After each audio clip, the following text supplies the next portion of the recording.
I'm gonna enter the Dracula experience. Come.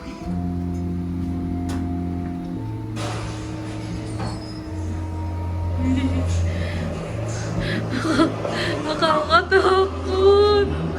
Oh my God! To the Dracula experience. Walk carefully. Do not run. To run implies a chase. Do not stop too long. That may imply the chase is over. Touch nothing. Touch nobody in here. And nothing will touch you. Much of the Dracula story takes place here in Whitby. First, Transylvania.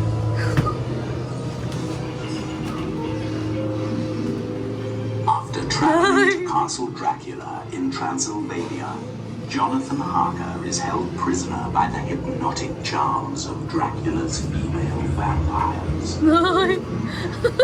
Bakit ako pumasok dito? Oh my God! While the wretched Renfield, Dracula's servant, waits for his master in a lunatic asylum, Where I go? Dracula's ship. Ano ba yan? Dracula's ship. Ano ba itong pinasukan ko ay? Ay! His wrecked on Tatum Sands. Oh my God! Lagal pala. Visit? Dracula leaps from the ship and up the 199 steps to the graveyard. You are nearly there now, at the top of the steps. I wanna go out! He lures his friend Lucy suicide, and there recruits her to his future. I want to go out!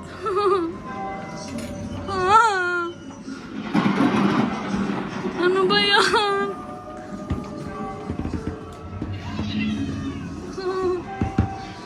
I wanna go out!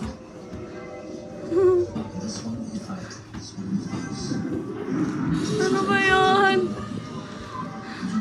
Lucy's friends and Dr. Van Helsing tried desperately to bring her back. Ano ba yan? Technique. A lot of fancy. Did you pretend to cut them times for her coffee? Vampires told us that.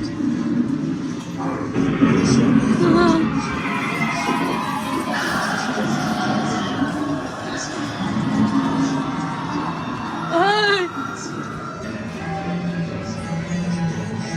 Lucy retires to her coffin. Ay! Ano ba yan?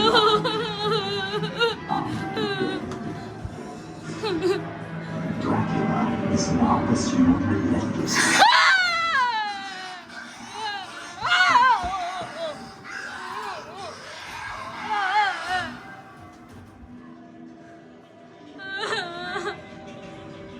Ano ba yan? At the snow-covered Ayaw ko na! Transylvania, they catch up with Dracula's coach.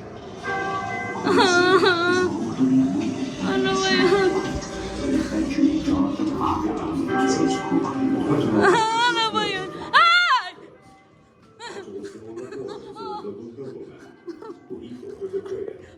He invited all these nobles to a feast at his headquarters in his capital of Targa Vista. And when they were done eating and drinking, he had them impaled. He spared the fittest, though, to provide slave labor to build his new castle at Poenari. These ruins are all that are left of his fortress stronghold at Poenari. He never lived at Castle Bran, which is the more elegant castle, often portrayed as his. On another occasion, he invited the poor, sick, and criminals to a banquet in a newly built wooden hall. After the feast, he set fire to the building, killing all. A party of Turkish negotiators refused to remove their turbans in his presence, so he had the turbans nailed to their heads. His preferred punishment, however, was impalement. He is thought to have impaled 100,000 people during his reign. He would sit amongst the impaled to eat his food and drink their blood. This earned him the nickname Vlad the Impaler, or Vlad Tepes in Romanian, though this name was never used to his face. This was too much for the Turkish Sultan Mehmed II, and he marched his 100,000-strong army on Vlad's capital, Targovista. However, he turned his forces back in revulsion at the sight of 23,844 rotting Turkish corpses in a forest of the impaled. Vlad had had them counted as they were impaled. But Vlad's luck would not last forever. He was finally killed in a Turkish ambush in 1476, outside Bucharest. His body was taken to the monastery on the island of Snagov, where it was buried under the altar, although his head is reported to have been sent to the Sultan.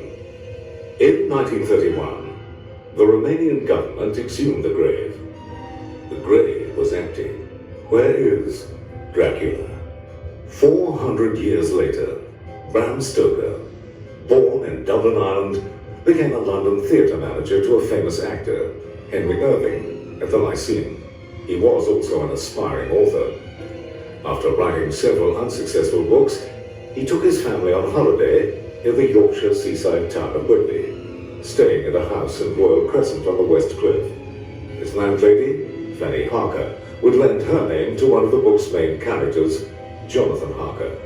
While looking over the harbour one day, he could see Tate Hill Sands, the site of a wreck of a Russian ship some years earlier.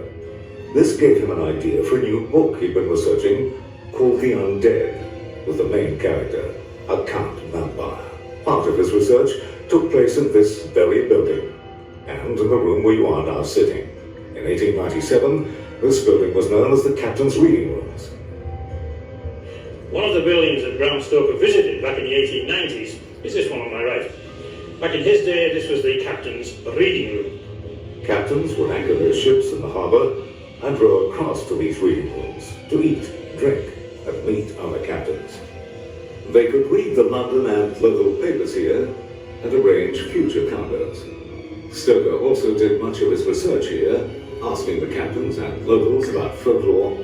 One of the captains, Captain Smales, becomes the Whitby fisherman, Mr. Swales, who was Dracula's first victim at Whitby. One such tale is of a huge black dog with red eyes known as the Barkheist Hound, which roams Whitby at night. It is rumored that anyone seen this hound will be dead by morning. The ship and the black dog were integrated into his new story. He read about Prince Vlad Dracula, or Vlad the Impaler in Transylvania, and though he never went there, Vlad would form the basis for his main character, who he now named Count Dracula, a name which would famously enter the English language. Bram Stoker died in 1912, and did not want to be buried. He opted for cremation. 3 chapters of the book take place in Whitby. Captain's Log, the Demeter. Left Varna, bound for England. Ship blown off course by a storm, which came from nowhere. Something strange and frightening on board with us. Crew all dead. I fear I will not be long for this life. The ship enters Whitby Harbour with the captain lashed to the ship's wheel, his broken neck swaying with the wind. It is wrecked on Tate Hill Sands.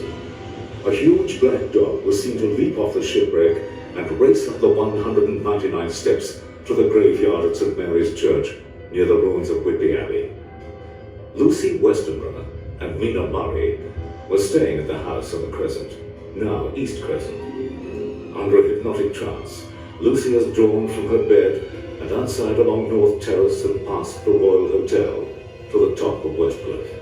From there, she could look across the harbour to the graveyard and Abbey opposite on East Cliff. There she saw 2 red eyes shining from the graveyard. She ran down the cliff, past the fishing cobbles, along Haggis Gate at the back of this building, and over the bridge crossing the River Esk. She turned left along Church Street, past the marketplace and the Old Town Hall, and above Tate Hill Sands.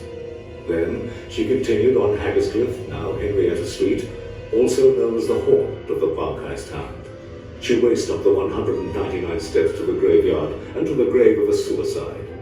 There she saw a huge black shadow which rose to engulf her. That grotesque face. A phantom. This was her first encounter with Dracula, and it was to seal her doom. Dr. Van Helsing arrives to help our hero, Jonathan Harker, to fight the vampire and prevent his fiancée Mina from also being taken by Dracula. Van Helsing outlines the vampire's powers. He has the strength of 20 men. He can direct the elements, the wind and the fog. He can control the meaner things, the wolf, the bat, and the rat.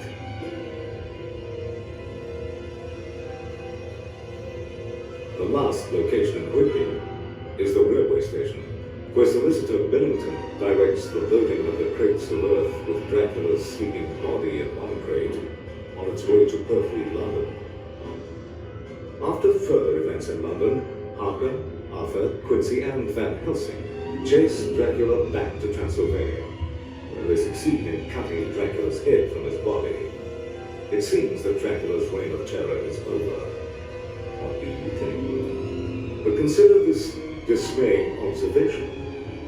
Since vampires do not die, a vampire may follow you home tonight. Yeah, I'm going with you.